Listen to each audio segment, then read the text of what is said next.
अब आप मुझे बताइए कि एक तरह से यही हो रहा है देश में।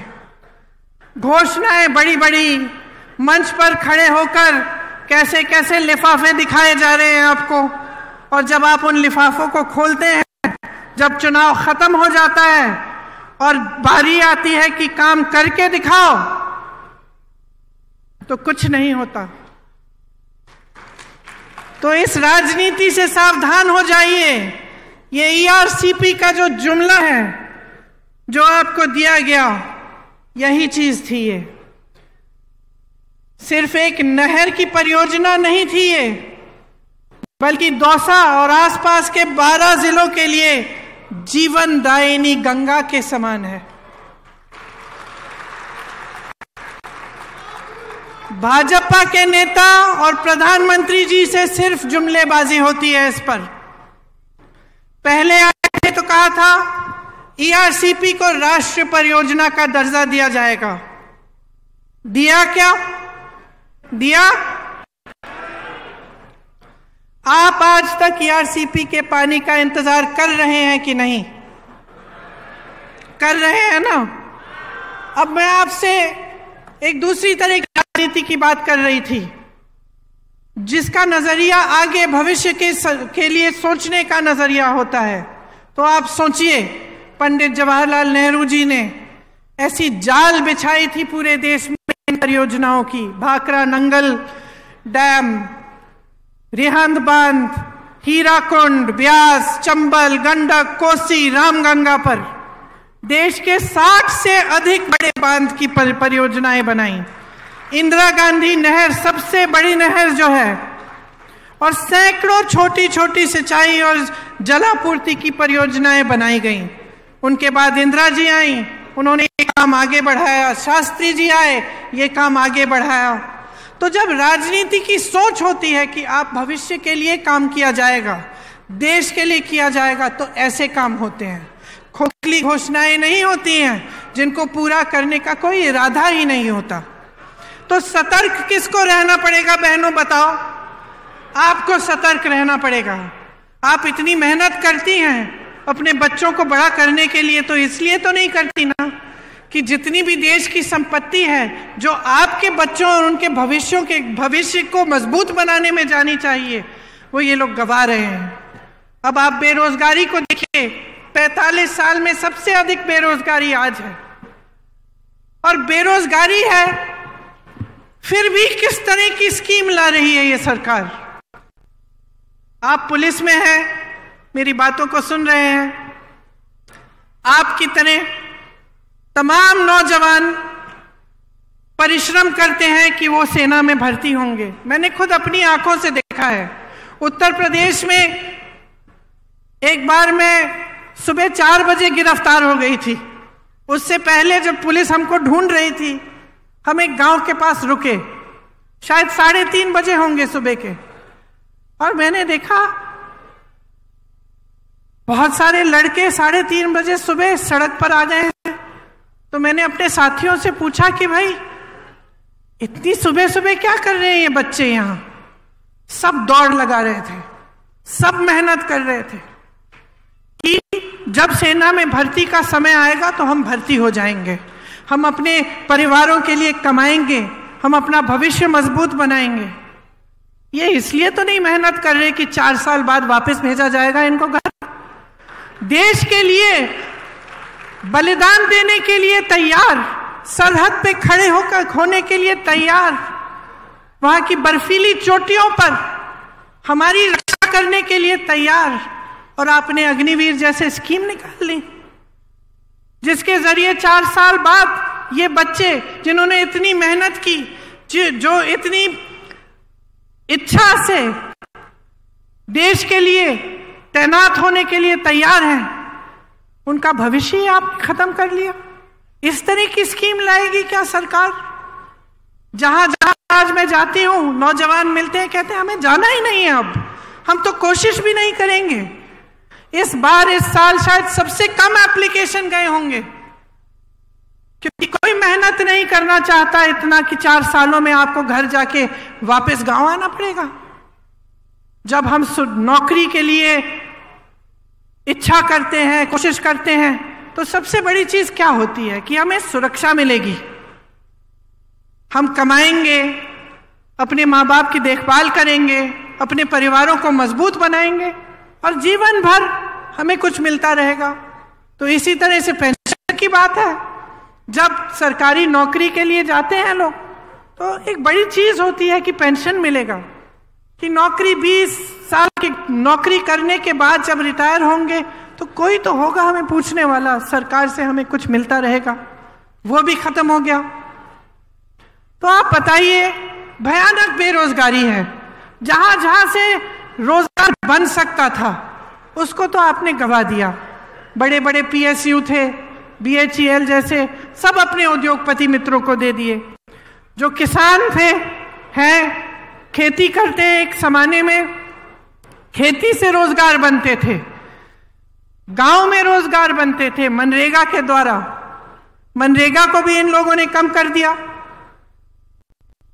ऊपर से नए रोजगार नहीं बन रहे हैं। जो छोटी दुकानें थी, जो छोटे कारोबार थे, छोटे बिजनेस थे, वो भी नौकरी देने के काम करते थे, उनको भी आपने खत्म करने के कगार पे डाक कर दिया है। आपने GST थोपी, इन पे नोटबंदी थोपी, छोटे दुकानदार GST में उलझ गए एकदम। तो जहां से रोजगार बनते थे, वो सारी जो जितनी भी जगह थी जहां से रोजगार बन सकते थे, उनको आपने खत्म कर दिया। महंगाई आपने ऐसे बढ़ा दी कि मेरी बहनें दुकान जाती हैं कुछ खरीदने के लिए, खाली हाथ वापस आती होंगी, क्योंकि कुछ मिलता नहीं है, कुछ खरीद नहीं पाती हैं, इतना संघर्ष कर रही हैं। बच्चों की फीस भरनी होती है, छत में से पानी टपक रहा है उसकी मरम्मत करनी है, या फिर कोई बीमार पड़ता है उसका इलाज करना है। तो टेंशन ही टेंशन होता है कि किस तरह से हम ये कर पाएंगे, क्योंकि कहीं से कमाई नहीं हो रही है। तो अगर ये परिस्थितियां हैं पूरे देश में, और हम प्रदेश की सरकार के द्वारा पूरी कोशिश कर रहे हैं कि इन परिस्थितियों से आपको निकाल पाएं, कि हम आपकी मदद कर पाएं, और अशोक गहलोत जी की सरकार है जिसमें तमाम ऐसी स्कीमें आई हैं जिससे आपकी सहायता होती है और आपको इन संघर्षों का सामना करने की मजबूती मिलती है। जैसे यहाँ पे जो बिजली आपको मिलती है, वो दूसरे प्रदेशों में ऐसे नहीं है। आपने सुना होगा कि प्रधानमंत्री के बड़े उद्योगपति मित्र हैं, अभी हाल ही में ये बात बाहर आई कि इंडोनेशिया से कोयला खरीद के यहाँ लाते हैं और लाते लाते उसका दाम दुगना बढ़ा देते हैं। तो जो बिजली की बिल आपकी चढ़ती चली जा रही है, वो सारे इन उद्योगपतियों के जेब में जा रहे हैं पैसे। और सरकार को रोकना चाहिए, सरकार को रास्ता दिखाना चाहिए, लेकिन सरकार और इनको मजबूत करने का काम कर रही है और आपके जेब से पैसों को निकाल कर अपने बड़े बड़े उद्योगपति मित्रों को दे रही है। तो जैसे मैंने कहा, अब राजस्थान की हमारी प्रदेश की सरकार है। आप जानते हैं कि महंगाई के राहत कैंप राजस्थान सरकार ने आपके लिए लगाए। किससे बचाने के लिए?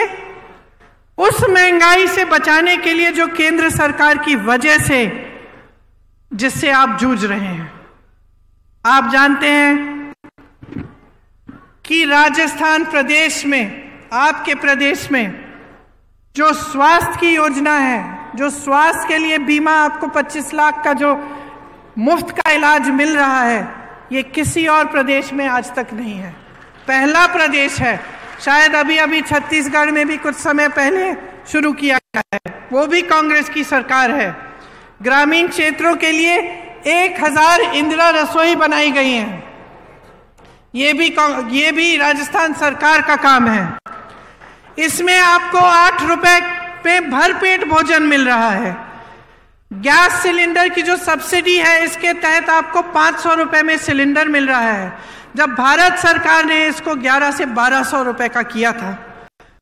मेरी बहनों के लिए इंदिरा गांधी स्मार्टफोन योजना के तहत मुफ्त मोबाइल मिल रहे हैं।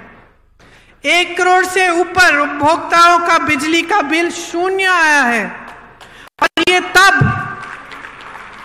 जब मैंने आपको समझाया कि किस तरह से केंद्र की सरकार उन उद्योगपतियों को आगे बढ़ा रही है जो आपके जेब से बिजली का पैसा छीन रहे हैं।